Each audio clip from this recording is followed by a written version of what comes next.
when bullets ricochet off the skin of the 8-foot-tall beast that's attacking you, and you start cursing at the trees. Maybe you'll finally realize you should have brought that elephant gun to deer hunt with, this one time. Welcome back to Unexplained Encounters. I'm your host, Darkness Prevails. I'm proud to present a brand new volume in the illustrious catalog of scary hunting stories. In this episode, you'll find tales of giant winged creatures, demonic mountains, missing people, and more. Enjoy. Send me your scary unexplained stories so I can narrate them on the show at darkstories.org. By the way, you should go hunting for my new book, Creepy Campfire Stories, because it's filled with the perfect terrifying outdoorsy tales to share around your campsite, all in a beautiful hardcover book. Search for Creepy Campfire Stories on Amazon or click the link in the description. And now the first 100 pre-orders will actually get the very first Darkness Prevails plushie. Aw, look how scary he thinks he is. Only 100 of these will ever exist, and you have to pre-order Creepy Campfire Stories on Amazon and verify your order with the link below. So hurry up, there's limited stock. Plushie ships after the book releases July 8th, 2025. Thank you. Now, let's begin.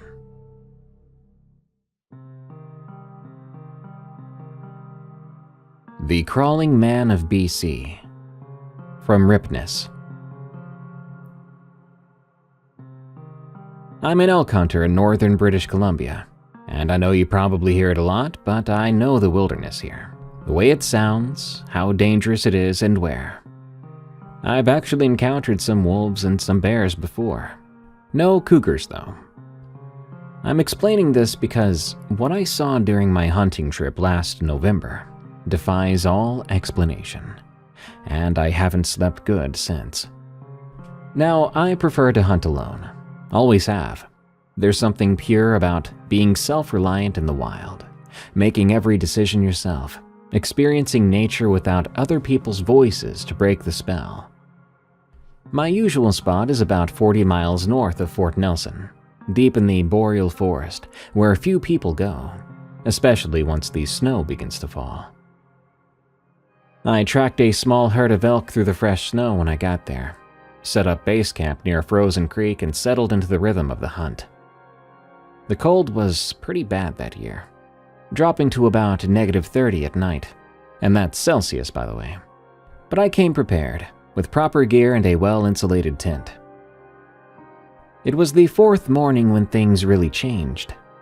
I woke up before dawn and hiked about 2 miles from camp to a ridge overlooking a small valley where I'd spotted elk tracks the previous day.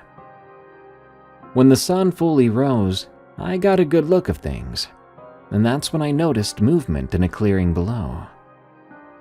At first, my assumption was some kind of wounded animal. Maybe a deer dragging itself through the snow. I raised my binoculars for a better look, and what I saw still chills me right down to the marrow.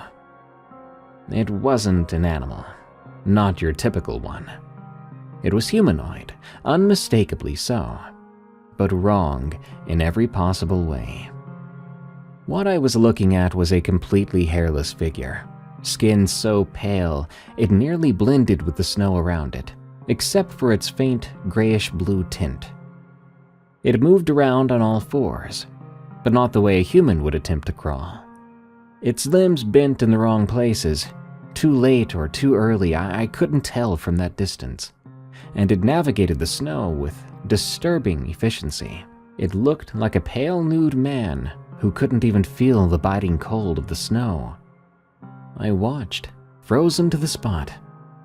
The thing approached what I now could see was a dead snowshoe hare. Without hesitation, the thing began to eat at it, tearing into the hare with bare hands and teeth. The temperature was well below freezing, as I said, and yet this naked creature showed no signs of discomfort. No shivering, no condensation from its breath, if it was breathing, and it didn't even seem to feel numb. For about 15 minutes, I watched this bizarre thing through my binoculars. It thankfully never looked my way, focusing entirely on its meal. When it was done, it simply crawled away, disappearing into the dense forest real quick. I gave up on the hunt that day, going back to camp. I was thinking something like, what kind of crazed, psychotic man is out here killing himself in the cold? Possibly it was someone with mental illness who had somehow survived out here. But without clothes? Crawling around in freezing temperatures? Nonsense. Deep down, I knew something was wrong, and I knew that no human moved that way. I did think about packing up and going home, but my time off was rare, and I'd been planning this hunt for a few months. I was thinking surely nothing could happen to me, right? I saw that thing from a distance. All those YouTube videos of people encountering or seeing things, it's always from a distance. So nothing would happen to me. That night in my tent, every crack of a branch outside made me jump. I kept my rifle loaded beside my sleeping bag. The next day, I made sure to stay closer to my camp. I wanted to salvage my hunt, but I was still unwilling to venture too far. I was happy, though, when I was able to take down a young elk in the early afternoon, about a half-mile from my tent. Field dressing it took longer than I hoped, and dusk was settling in as I finished. I returned to camp as the sun was going down. My mind was preoccupied with how I'd transport the elk meat the next morning. As I approached my campsite, I noticed the entrance flap to my tent was open, but I remembered closing it that morning. I raised my gun and called out, thinking perhaps another hunter had stumbled upon my camp. But I didn't get a response. I moved closer, scanning the area. And then I saw it. It was emerging from my tent, crawling headfirst on all fours, the same pale thing I saw yesterday. In the faint light, I could see its features more clearly, up close. Its face was almost human, but wild and more bestial. In fact, its eyes reflected the dying light, like an animal's, not like a person's. Our eyes met. It stared at me. It recognized me as another thinking thing, and I did the same to it. And in that moment, I knew what I was encountering was supernatural. Its mouth opened. I saw the glints of pointed teeth. So I fired a shot. I don't even think I was thinking at the moment. It was just reflex and panic. I saw it flinch, but it didn't flee right away. Instead, it continued to stare at me for several seconds, but then finally crawled backward with that same disturbing spider-like movement and disappeared into the underbrush. I ran to my tent quickly, wondering what it had done to my stuff. But everything was as I'd left it, except for my sleeping bag. It had been unzipped apparently, laid open, as if prepared for someone or something to crawl inside. Now, how did it know to do that? I packed up immediately, abandoning some of my gear in my rush. I hiked through the night to reach my truck, using my headlamp in the full moon's light. I didn't stop a single time. Every time I got a little bit tired, I'd see that thing's face in my head, and suddenly feel more motivated. To this day, I try my best to rationalize what I saw. It could be two things, I think. One, a person with some sort of severe condition. Or two, it was supernatural. Some sort of creature that should not be in our dimension. I've researched cryptids and legends of the region before, but from what I've read, nothing in that particular region seems to line up. Who knows what it is?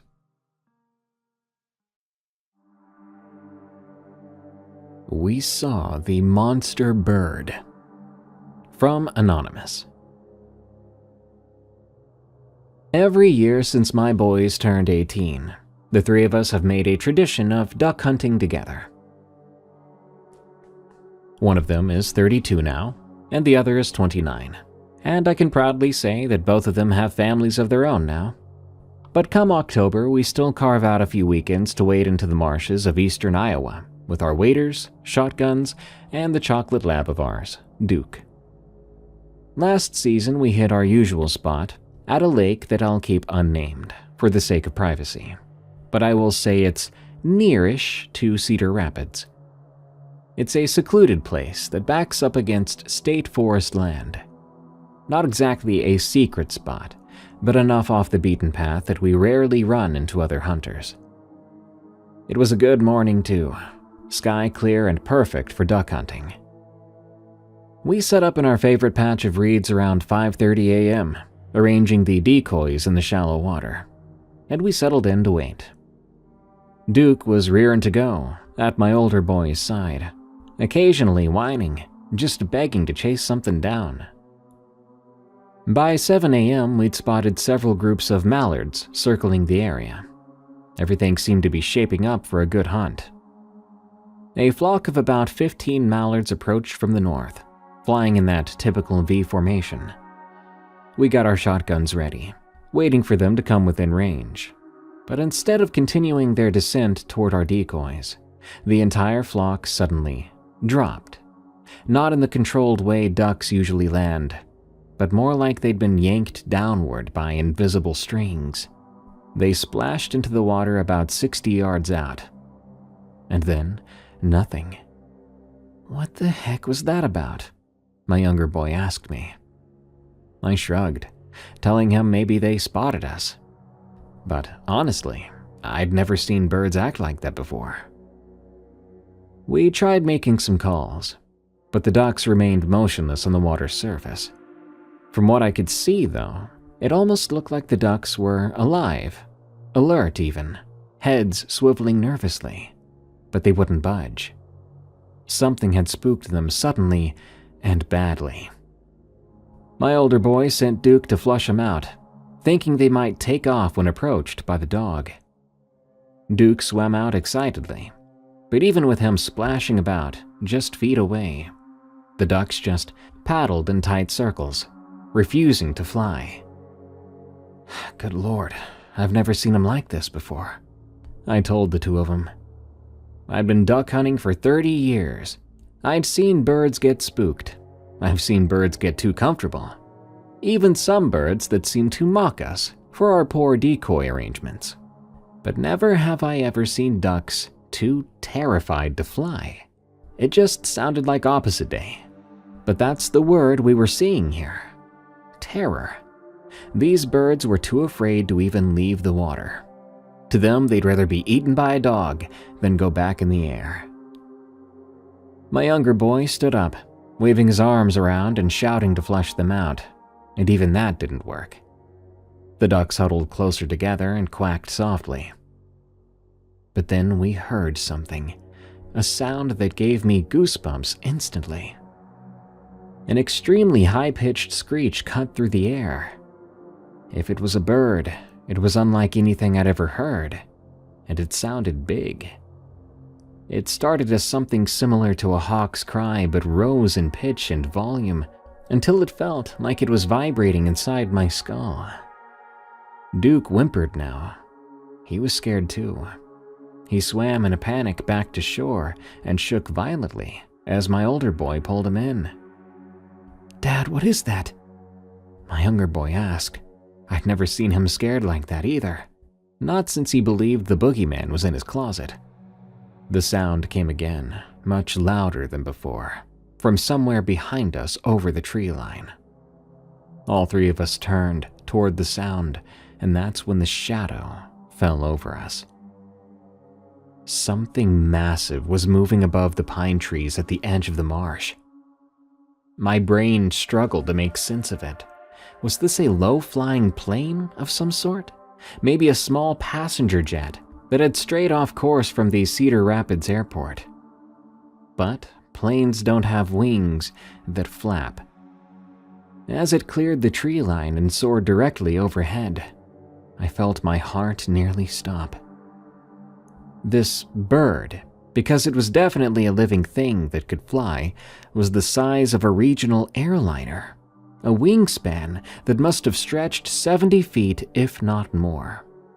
Its body was long and serpentine, covered in what looked like scales or maybe just really leathery skin. Whatever it was, it caught in the early morning light. The head was all wrong for a bird, sort of elongated like a crocodile's, with a ridge of spines running down its neck and back. It was flying pretty low too, about twice the height of the tallest pines. Close enough I could see the leathery texture of its wings and the way its long tail whipped behind it for balance. For a split second, I swear it looked down at us, with eyes that seemed like a reptile's. Without thinking, instinct compelled me to shout, "Run!" Maybe it wasn't the best idea, but I feared for our lives. Realistically, where exactly could we run that this thing couldn't just follow us and catch us? But the most vivid fear I've ever felt took over me. We were making a mad dash through the marsh, clutching the shotgun so close to our chests we thought they were lifelines.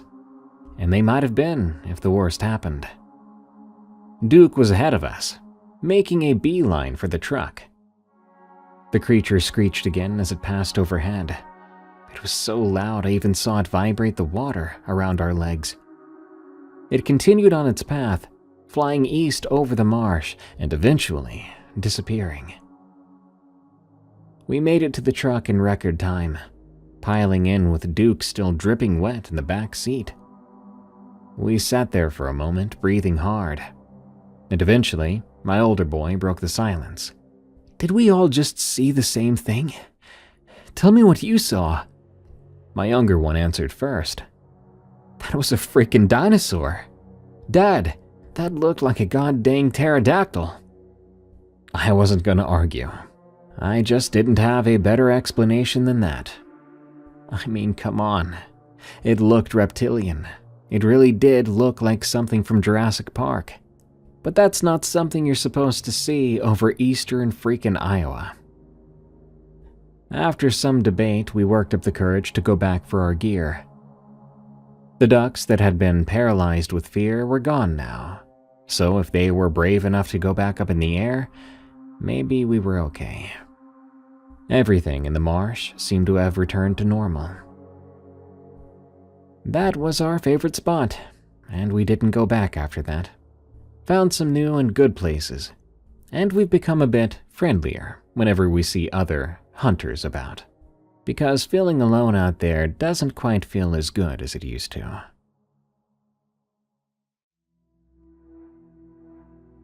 I have never run so fast. From Infrequency. All I've got anymore these days is deer hunting, but that's okay by me. I did 2 tours in Afghanistan with the Marines, and now for me the quiet of the forest is therapeutic. My hunting partner, I'll call him M, had served in my same unit. We bonded quickly over our shared New England roots, and we kept in touch afterwards, having gotten out about 5 years ago. And we both loved hunting.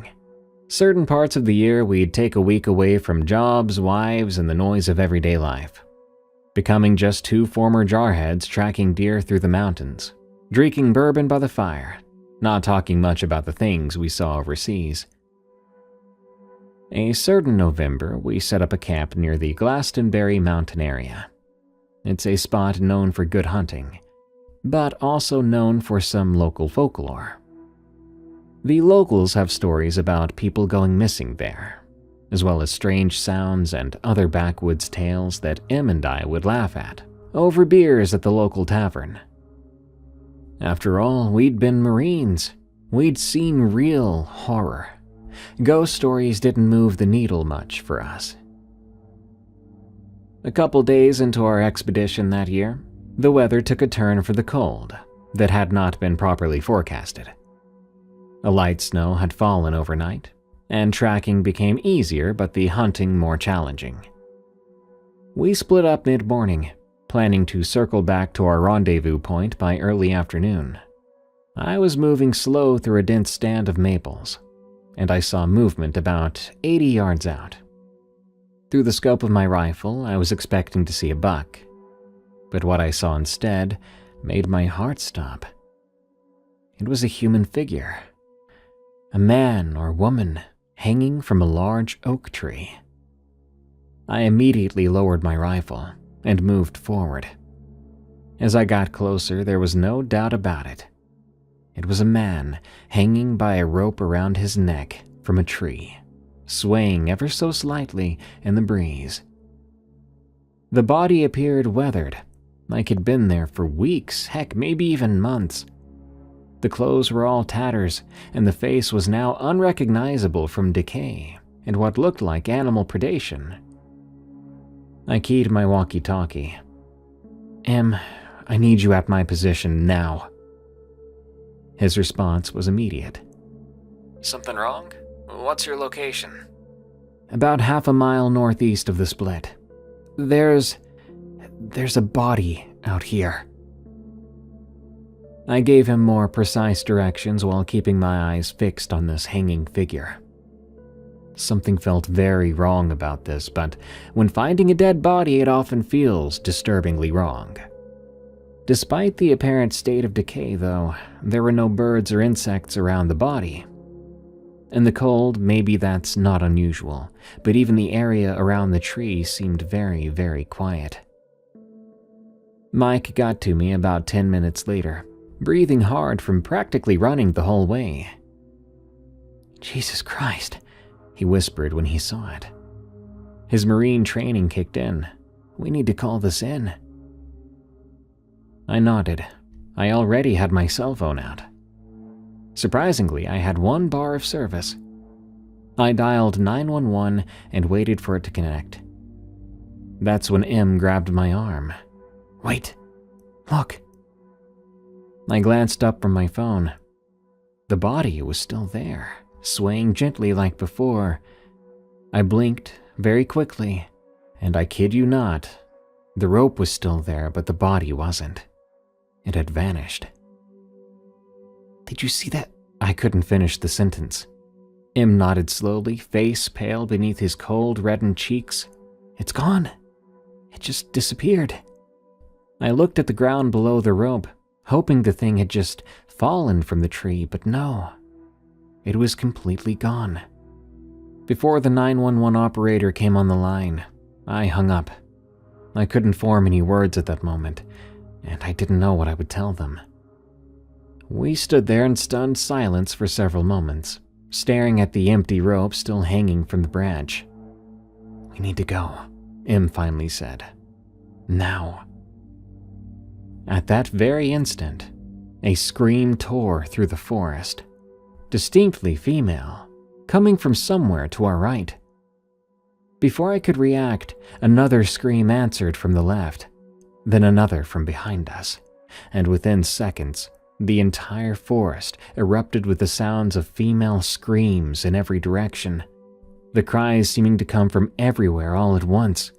Em screamed at me, "Move!" And we both took off in the direction of the forest edge, which we knew was about a half-mile away. The screaming got worse as we ran, growing louder by the second. It reminded me of the aftermath of an IED explosion. That kind of raw, pained scream that stays with you long after you've left the battlefield. But these were all women's voices, dozens of them surrounding us entirely. We ran through the forest, narrowly avoiding fallen logs and underbrush. I held that rifle close and thought, ain't gonna save us in this situation. At a certain point, the screaming was so loud it was almost deafening. Even so, I didn't dare turn around or look anywhere else but straight ahead. Soon we broke through the tree line into an open field that bordered the forest road where we'd parked our truck. The moment, and I need you to listen here, the exact moment our boots hit the open ground beyond the tree line, the screaming stopped. It didn't fade, it didn't diminish, it just stopped. Em, breathing heavily, looked at me. We turned back to the forest then together. They were silent and still, looking as peaceful and ordinary as any New England forest in November. Man, screw this, Im finally managed. I agreed. So many years of hunting those woods, 2 tours in some of the worst places on Earth, and nothing had ever prepared me for what I just experienced. We packed up our camp in record time and drove 3 hours straight without stopping. We talked non-stop on the drive home, debating our different theories about what could have happened, and I think we settled on some sort of shared hallucination, but I don't recall sharing some mysterious delicious mushrooms with them. We actually still do our hunting out there from time to time. So far, so good. No more ghostly hanging men.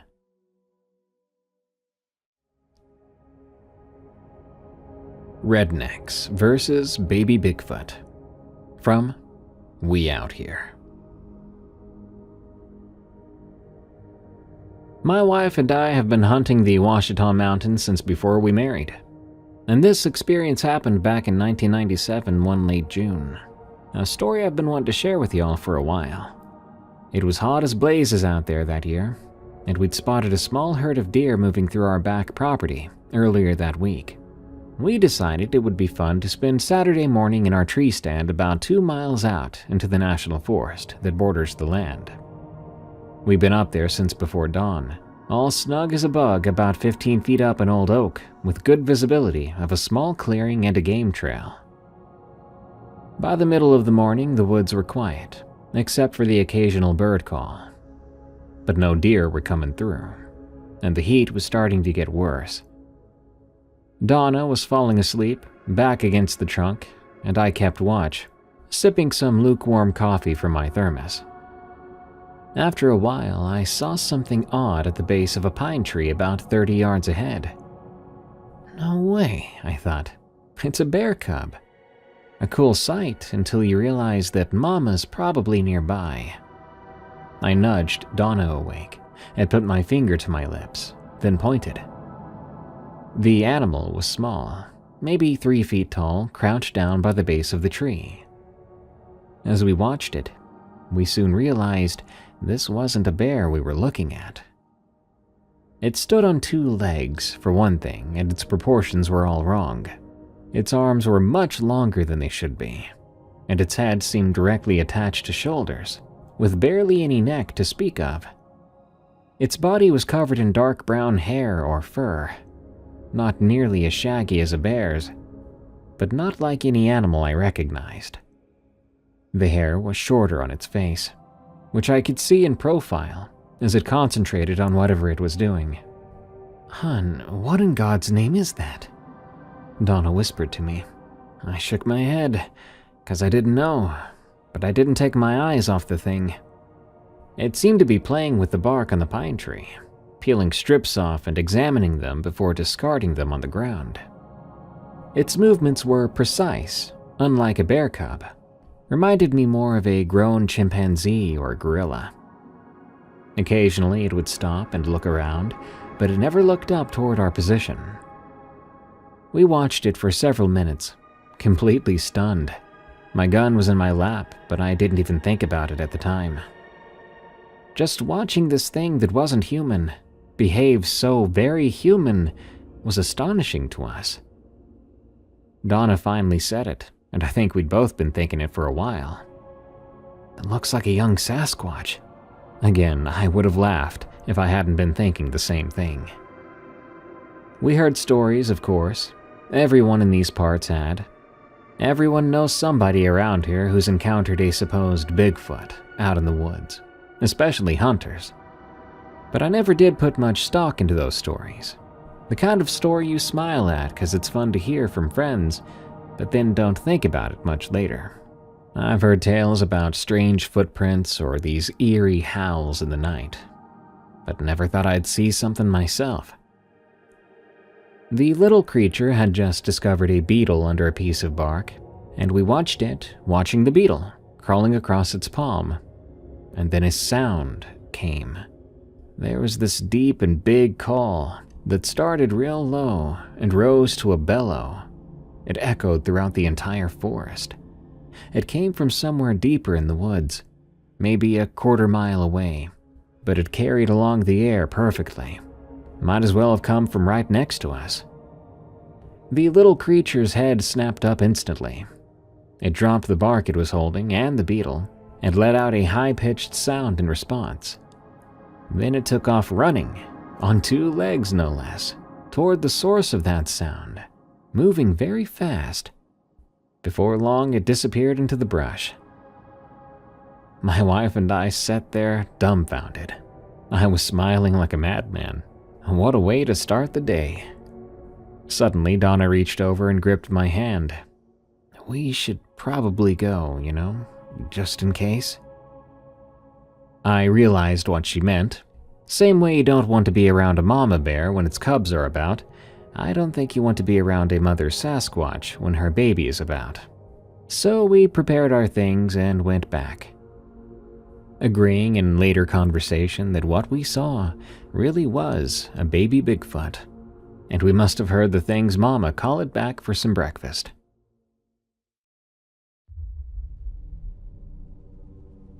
Warning: the following story contains depictions of violence against pets. The thing that got my Lobo. From Benicio.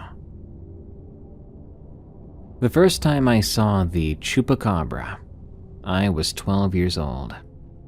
It happened during the dry season of 1992 in the mountains outside Monterey. My father had taken me on my first hunting trip for javelina, in a region that borders the eastern Sierra Madre. Lobo came with us.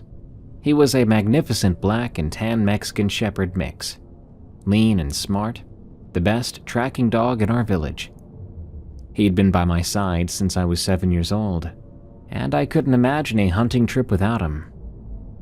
I remember my father telling me as we set up camp, "Tonight you become a hunter." His face seemed so proud. We didn't use hunting blinds or tree stands. Our method was simple. Find a good vantage point, be patient, and let Lobo track once we'd wounded our prey. We settled against a rocky outcropping that overlooked a small watering hole. Javelinas would come to drink at dusk, my father explained. The light was nearly gone when Lobo began to growl. "Quiet," my father whispered, but Lobo continued, looking agitated. This wasn't his usual alertness.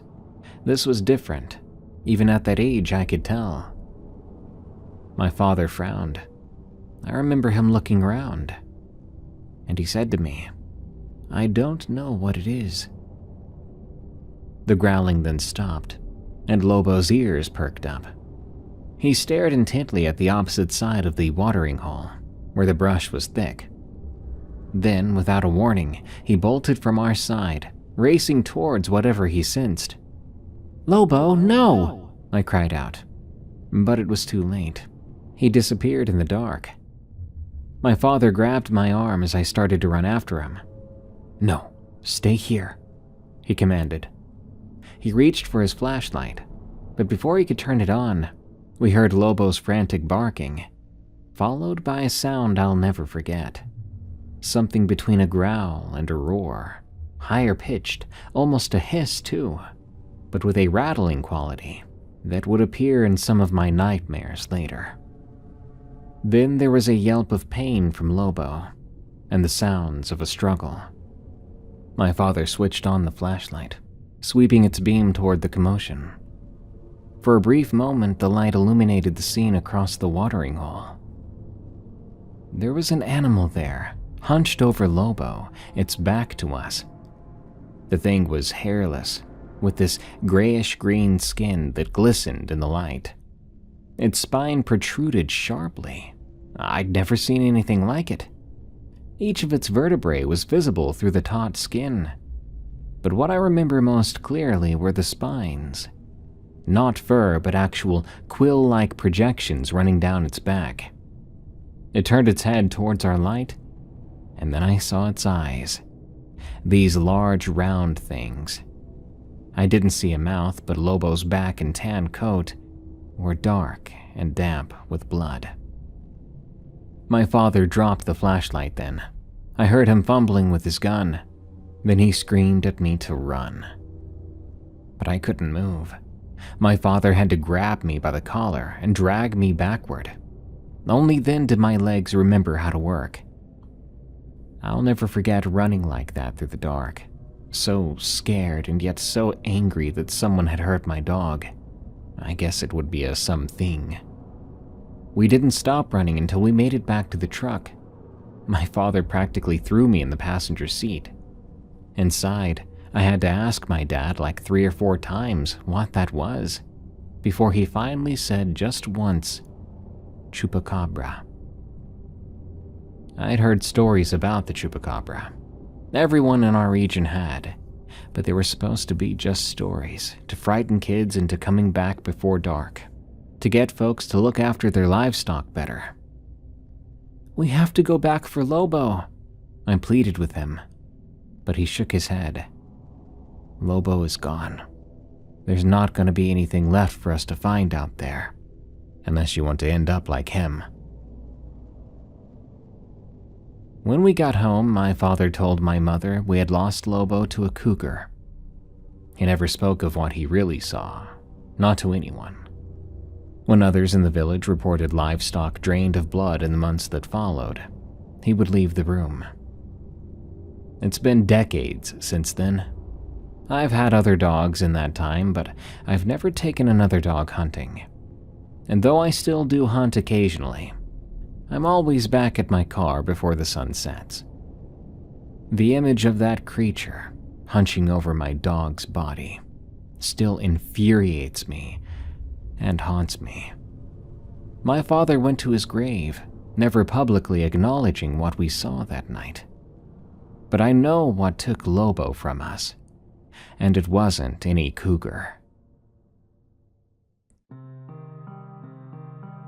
The Kentucky Bug Lights, from Sinclair. I've lived and hunted my entire life in rural Kentucky, close to the border with West Virginia, on land that's been in my family since before my grandfather was born. Hunting is practically a rite of passage around here, and my dad taught me everything he knew about tracking, patience, and respecting the woods.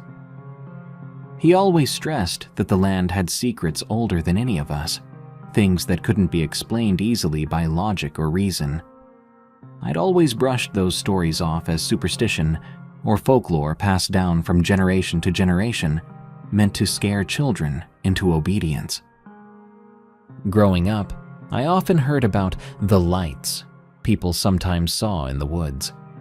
Little flickers and glimmers that would vanish if you tried to approach. My granddad swore he'd seen them more than once. Pale lights bobbing silently through the trees, always near a steep ravine at the edge of our family's property. He once warned me never to venture close to that ravine, recounting tales of hunters and hikers who'd vanished without a trace. I respected his wishes, mostly out of love for him rather than belief in his stories. But something happened during deer season last year that's left me questioning everything I've ever known about these mountains. The morning it happened was colder than usual, late October, and the leaves had mostly fallen, covering the forest floor in noisy layers. I got to my tree stand just before sunrise, bundled in heavy gear and armed with a rifle I'd inherited from my granddad. Normally, I feel at peace up there. There's something calming about watching the woods wake up around you. But that day was different from the start. An hour or two passed quietly, just the usual bird song and squirrels making their rounds. But around mid-morning, everything went eerily quiet. No birds, no wind, not even distant traffic from the county road. It was as if the world had suddenly hit mute. I shivered. I figured maybe a predator like a bobcat or coyote had spooked everything silent. That's when I heard a sound I'll never forget. A distant metallic clang, like someone striking an old church bell far off through the trees. The sound echoed, unnatural and hollow, and it immediately felt wrong. There's nothing like that anywhere near here. No old structures, no metal towers, nothing. Curiosity got the better of me. I climbed down quietly and decided to follow the direction of the noise, carefully picking my way through thick shrubs and tangled growth, stepping slowly to keep my presence hidden. After a few minutes, the metallic ringing came again, this time closer, clearer, and strangely rhythmic, almost like a deliberate call and response. I moved cautiously toward the steep ravine my granddad had always warned me about, despite my better judgment. As I reached the edge, I noticed a faint glint down in the gully, like sunlight reflecting off something shiny. Peering over the edge, my heart dropped. There, only partially buried in moss and leaves, was an enormous metal ring, like a wheel or a hatch, embedded in the earth.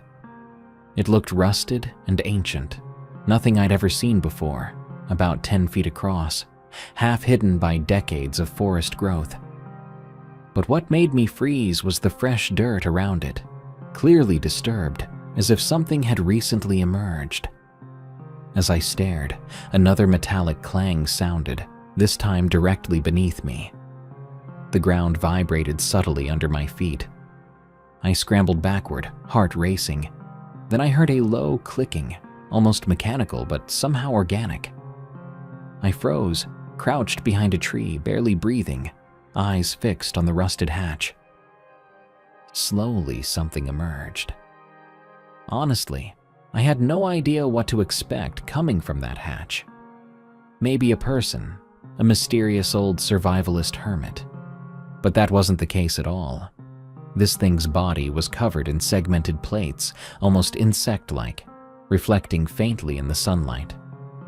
Its limbs ended in strange clawed appendages, and its head was small, featureless, and oval. It moved awkwardly, with jerky, twitchy motions, testing the air like it sensed something. Could it already sense I was there? My chest tightened, and I began to worry it might. I stayed completely still, praying silently. After a few agonizing moments, it retreated slowly back toward the hatch, making that disturbing clicking noise until it disappeared below ground. I didn't wait another second. I bolted through the trees, not caring about noise or stealth, racing home as fast as I could. When I stumbled into our kitchen, pale and shaking, my dad instantly knew something was wrong. He listened silently as I described what I'd seen. He didn't doubt me. Instead, he quietly admitted he'd seen lights in that ravine as a teenager, but had never gotten close enough to see more. He told me his father had always believed something unnatural was buried deep beneath our land, something better left undisturbed. Next time I went back, I brought a friend of mine with me after a week of constantly telling him about my sighting. He asked me to show him the hatch, and excitement beat out my fear of the place, so I agreed. However, as we made it to the spot where I swear the hatch was before, it wasn't there. In fact, the surrounding area didn't exactly match what I remember seeing. It was impossible. To this day, I believe that I misremembered the way there. Chances are I'll never be able to find it again. And now, whenever I hear those stories of strange lights or disappearances whispered around town, I find myself listening a little closer, no longer dismissing them so easily.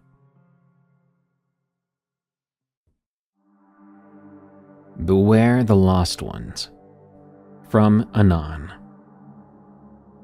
I've spent most of my life in the woods of northern Michigan, in a stretch of rugged woods my dad always said could swallow a man whole if he wasn't careful.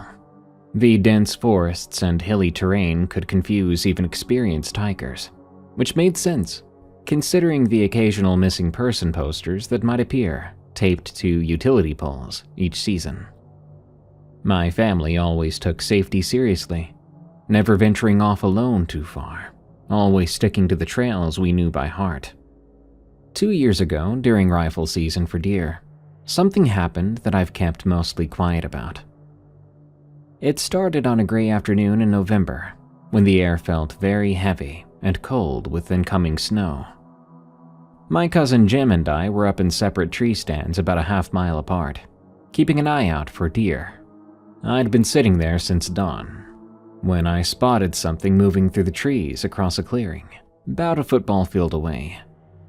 My first thought was another hunter, though it seemed odd since no one else had permission to hunt our land. I squinted through my scope, and I saw clearly it was a person. A young woman in a bright red jacket, something bright you'd wear to stay visible during hunting season. But the way she moved was odd. She was stumbling and slow, almost looking dazed.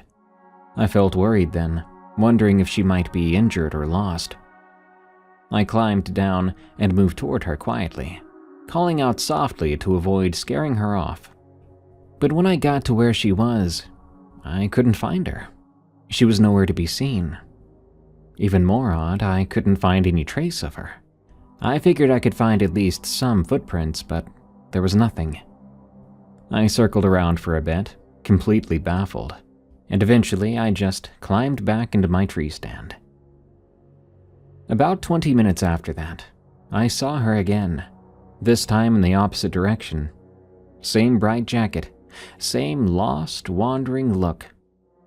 I called out louder this time, clearer, telling her to stay put, that I was coming over. And again, when I got there, she was completely gone, without a trace. It was starting to feel very unsettling, like she was just disappearing like a ghost. That very same night, I mentioned the events to my older brother. He just shrugged at me, suggesting maybe my eyes were playing tricks. But more than likely, in his opinion, it was probably just some nearby campers who didn't know they were trespassing. Or maybe they did. And when I called out to them, I spooked them. I guess that made sense. But something about the whole thing still felt wrong. Maybe the absence of footprints. The weekend after that, I hunted with my cousin, who is skeptical of pretty much anything that might be supernatural or unexplained. We chose some places not far apart, so we'd be within shouting distance. Sure enough, after about an hour, I saw the woman again. Same coat, same slow movement, going through the trees cautiously. I waved frantically to my cousin, and he nodded. I wasn't alone in this. He was seeing her too. We quietly approached the spot together from opposite sides. But again, there was nothing to be found.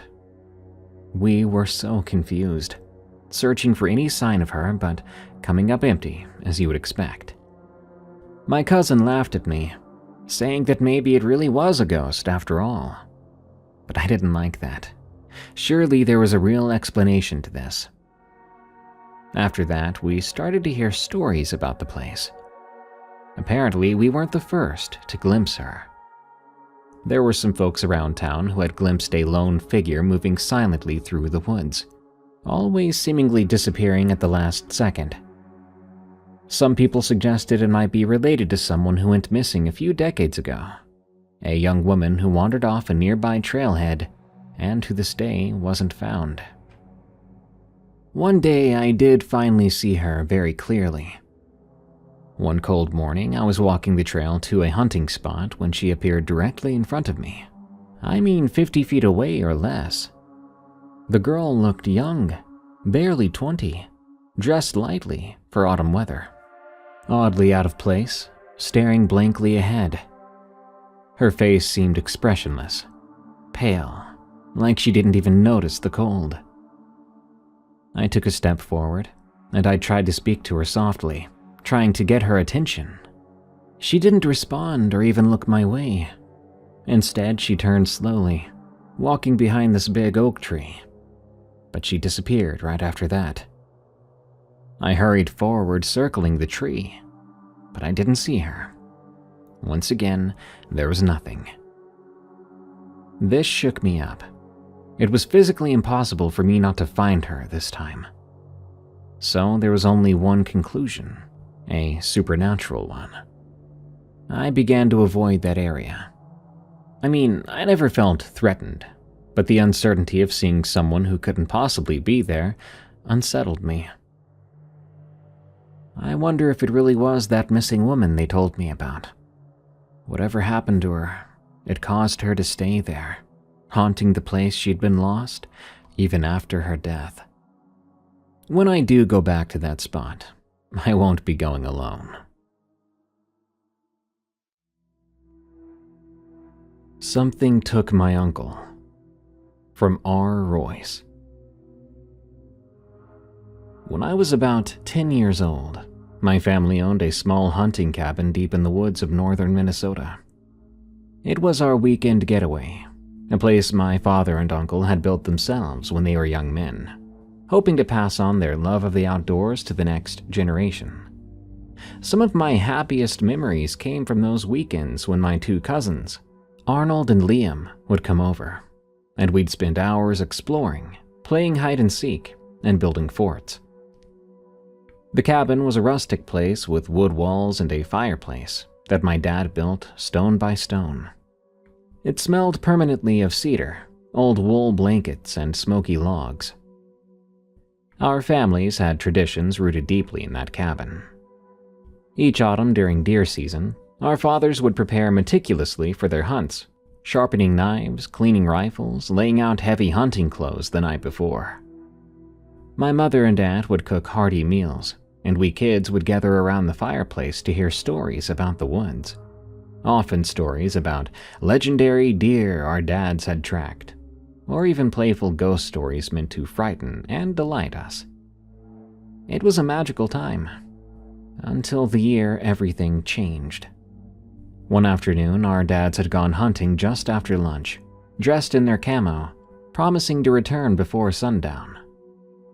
My cousins and I spent the day as we always did, roaming free and getting our clothes dirty, inventing endless ways to amuse ourselves and endless ways to irritate our mothers.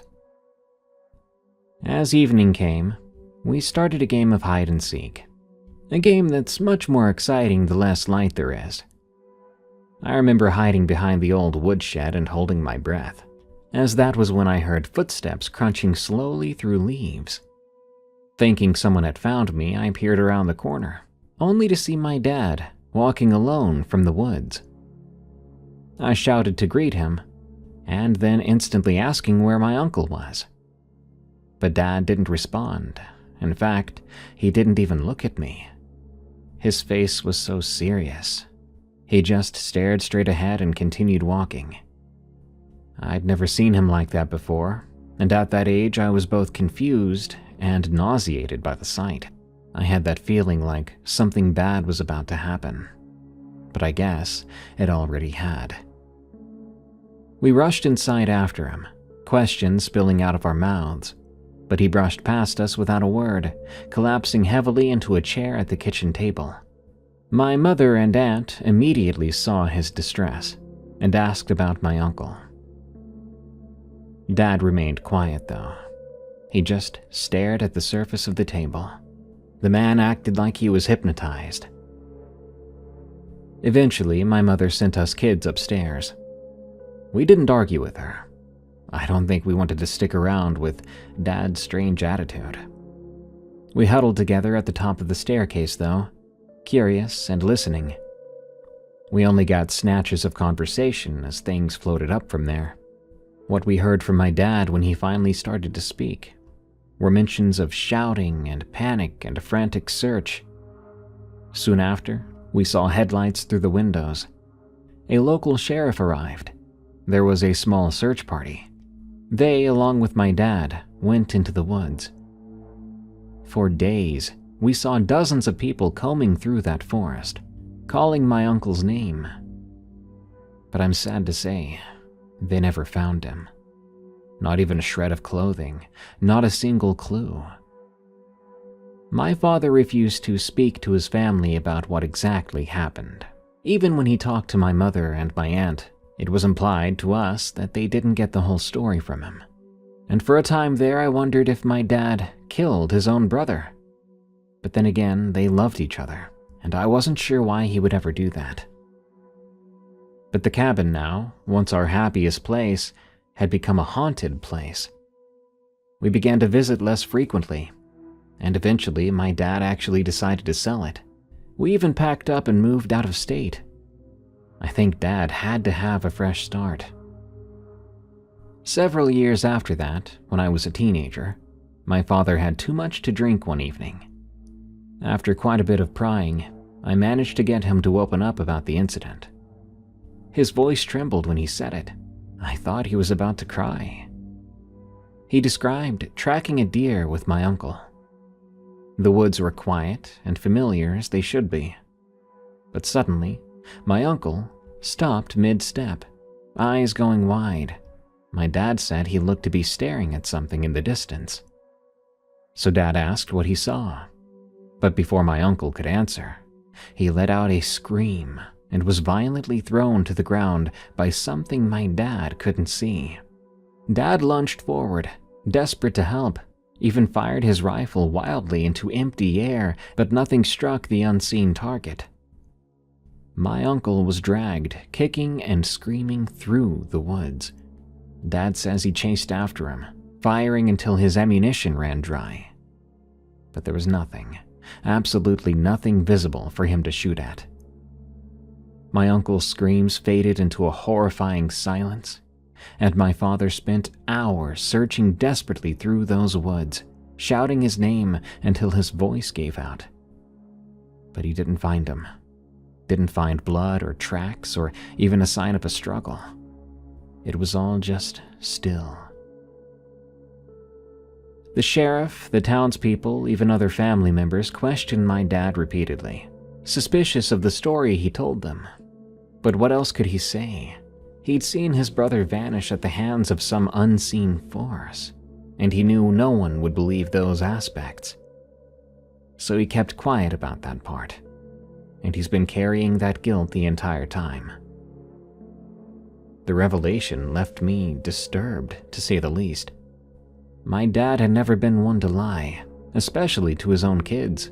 The man refused to tell us Santa Claus was real, for Christ's sake. Said lying to us kids was just another form of childhood trauma, and refused to let my mom do the Santa Claus thing. Even now, my uncle's case remains unsolved. My father doesn't speak of it. You can try to get it out of him, but that's a quick way to piss him off. I'm brokenhearted for my cousins and aunt, but they're doing better these days. But we all still miss my uncle. If you ever catch me crawling through the woods nude while you're trying to bag yourself a big old buck, please don't shoot me. I'm probably just out there looking for my glasses I dropped. Good night. Thanks for tuning in to another episode of Unexplained Encounters. Which story was your favorite this evening?